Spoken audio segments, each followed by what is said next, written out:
kelas Majua-Jua. Perkenalkan, nama saya Hermanus Sembiring. Alamat saya Dusun 4, Desa Ujung Serdang, Kecamatan Tanjung Merawa. Bacaan dari Injil Yesus Kristus menurut Markus. Yesus dan murid-muridnya berangkat dari situ dan melewati Galilea. Dan Yesus tidak mau hal itu diketahui orang, sebab ia sedang mengajar murid. Ia berkata kepada mereka, Anak manusia akan diserahkan ke dalam tangan manusia, dan mereka akan membunuh dia. Dan 3 hari sesudah ia dibunuh, ia akan bangkit.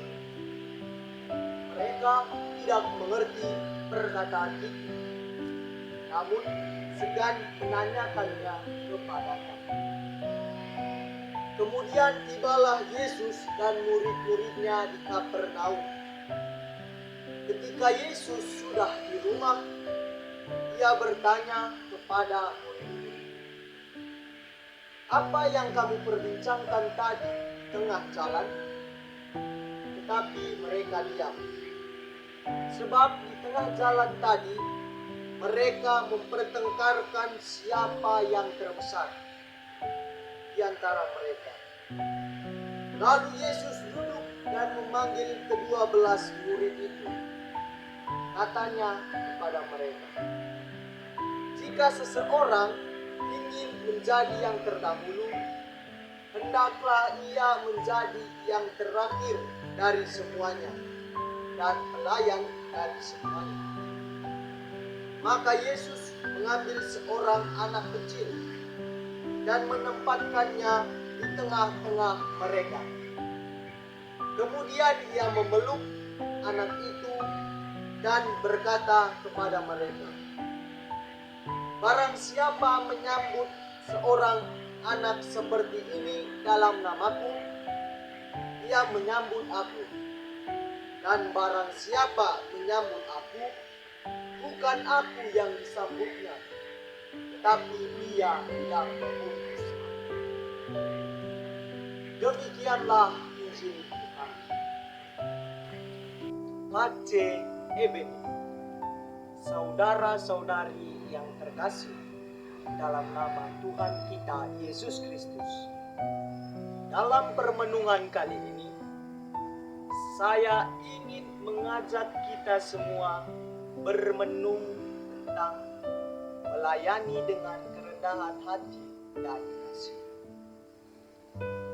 Dalam Injil Markus yang baru saja kita dengarkan bersama, berkisah tentang Yesus kedua kalinya memberitahukan kepada para murid tentang penderitaan dan kebangkitannya.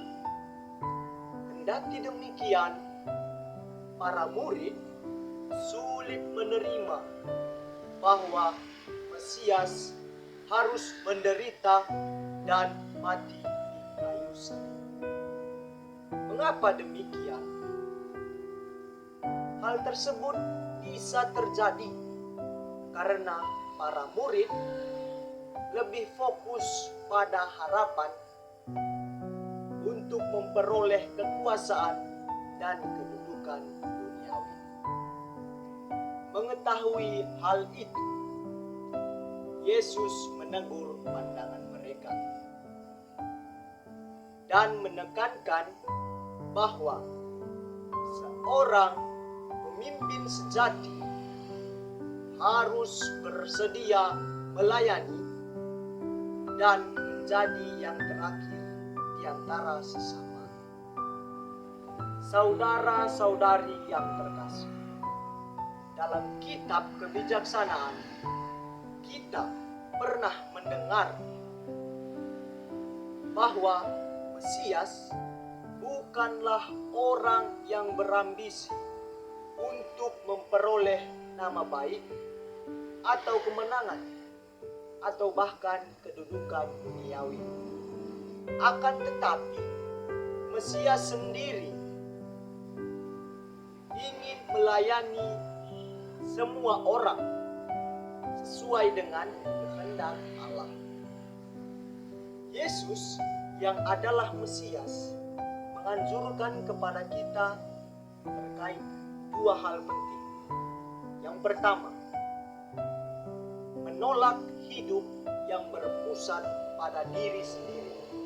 Kedua, Ia menganjurkan kepada kita agar tetap memiliki kerendahan hati terhadap sesama.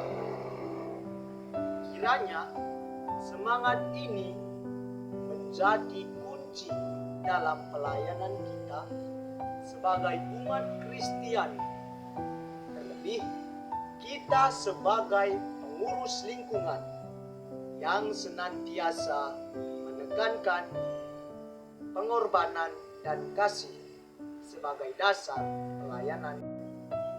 Saudara-saudari yang terkasih, dalam konteks zaman kita sekarang ini, kita seringkali terjebak dalam keinginan untuk diakui dan dipuji dalam pelayanan kita. Oleh karena itu, Yesus pada pertemuan lingkungan kali ini kembali mengingatkan kita bahwa inti dari menjadi pengikut Kristus adalah melayani dengan rendah hati dan kasih, bukannya mencari kedudukan atau kehormatan. Yesus sendiri telah memberikan teladan kepada para murid dengan menjadi gembala yang menempatkan diri sebagai anak domba yang menyerahkan dirinya demi keselamatan umat manusia.